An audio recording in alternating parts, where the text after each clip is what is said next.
घराचे स्वप्न साकारण्यासाठी सराफाच्या दुकानात काम करणाऱ्या ऑफिस बॉयने कारनामा करत चक्क 1.25 कोटीचे दागिने चोरल्याची घटना समोर आली आहे। विशाल सिंग राजपूत असं या चोरट्याचं नाव आहे।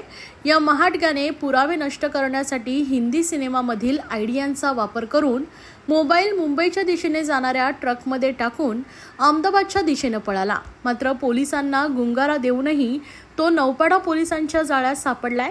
विशाल सिंग हा मूळचा गुजरातचा असून तो विरासत ज्वेलरच्या दुकानात ऑफिस बॉय म्हणून काम करत होता। ज्वेलरचे मालक यशवंत पुनमिया यांनी त्याला सिद्धार्थ ज्वेलर्स येथून सोन्याचे दागिने आणण्यासाठी पाठवले।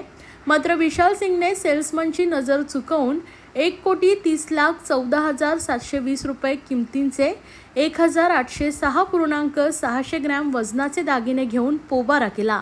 त्याचा शोध घेण्यासाठी पोलिसांनी 100हून अधिक सीसीटीव्हीच्या मदतीनं मागोवा घेऊन त्याला गुजरात येथून अटक केली। अहमदाबादला जाण्यासाठी त्याने ठाणे ते वसईपर्यंत 10 रिक्षा बदलल्या।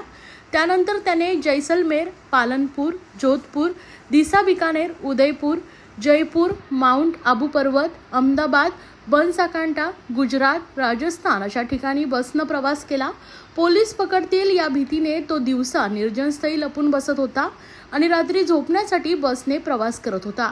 त्याला अटक केल्यानंतर पोलिसांनी त्याच्याकडून 1,10,00,000 रुपयांचे दागिने जप्त केलेत, तर न्यायालयानं त्याला 12 जूनपर्यंत पोलीस कोठडी सुनावली आहे। दिनांक 11 मे 2023 रोजी विरासत ज्वेलर्सचे जे मालक आहेत यशवंत पुनमिया यांनी फिर्याद दिली की त्यांच्या दुकानामध्ये ऑफिस बॉय आणि सेल्समन म्हणून विशाल सिंग राजपूत म्हणून जो कामगार कामाला होता, त्यांनी त्यांच्या दुकानातून विश्वासघात करून जवळपास 1,807 ग्रॅम वजनाचे दागिने त्याची किंमत साधारणतः 1,30,00,000 रुपये आहे ते चोरी केलेले आहे।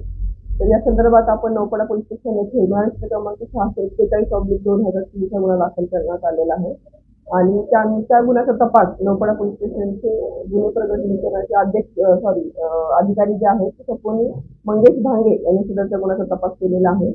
सदर गुन्ह्याचा तपास करत असताना आरोपीची माहिती जेव्हा आम्ही काढली तर असं लक्षात आलं की आरोपीवरती पूर्वी देखील एलटीमार पोलीस स्टेशन येथे एक चोरीचा गुन्हा दाखल आहे आणि आरोपीचा शोध घेत असताना आम्ही जवळपास ठाणे शहरातील 100हून अधिक सीसीटीव्ही फुटेज तपासले।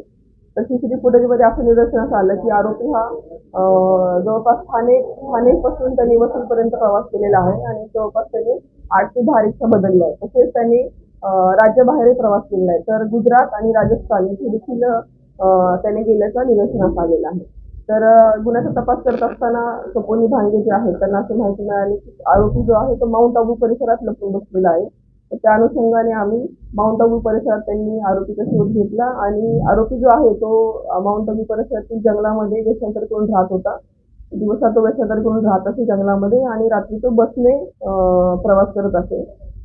आरोपीची विशेष ओळख अशी होती की त्याने लॉजवर कधी तो राहिलेला नाही किंवा त्याचा मोबाईल त्यांनी वापरलेला नाही।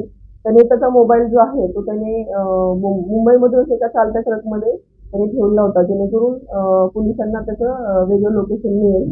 परंतु अत्यंत शिताफीने आमची तपासाची टीम जी आहे मंगेश भांगे आणि त्यांची टीम त्यांनी अत्यंत शिताफीने त्याला माउंट आबू परिसरातून ताब्यात घेतलेला आहे आणि त्यांनी चोरी केलेल्या मालापैकी जवळपास 95% मुद्देमाल 1,745 ग्रॅम मुद्देमाल जो आहे 1,20,00,000 तो हस्तगत करण्यात आलेला। त्याला 7 जून रोजी अटक करण्यात आलं होतं आणि 12 जून पर्यंत आरोपीवरती पूर्वीचा 2016 एलटीमार पोलीस स्टेशन येथे चोरीचा गुन्हा दाखल आहे। नाही, सध्या सदरचा गुन्हा त्यांनी एकट्याने केलेला आहे।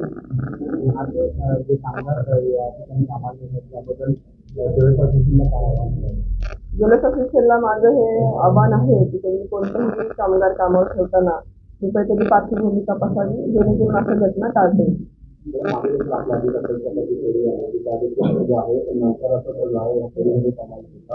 कशा प्रकारे आहे कामगार ठेवण्यापूर्वी मालकाची जबाबदारी घेतली पाहिजे मालकांनी मी असं त्यांना आवाहन करेन की पोलीस व्हेरिफिकेशन करावं, त्यांचे जे कामगार आहेत त्यांचे काही गुन्हेगारी रेकॉर्ड वगैरे पोलीस आहे का, त्यांनी असे काही प्रकार केले का जेणेकरून ज्या अशा होणाऱ्या घटना असतील त्या टाळता येतील. आरोपी हा 10वी शिक्षण झालेला आहे त्याचं.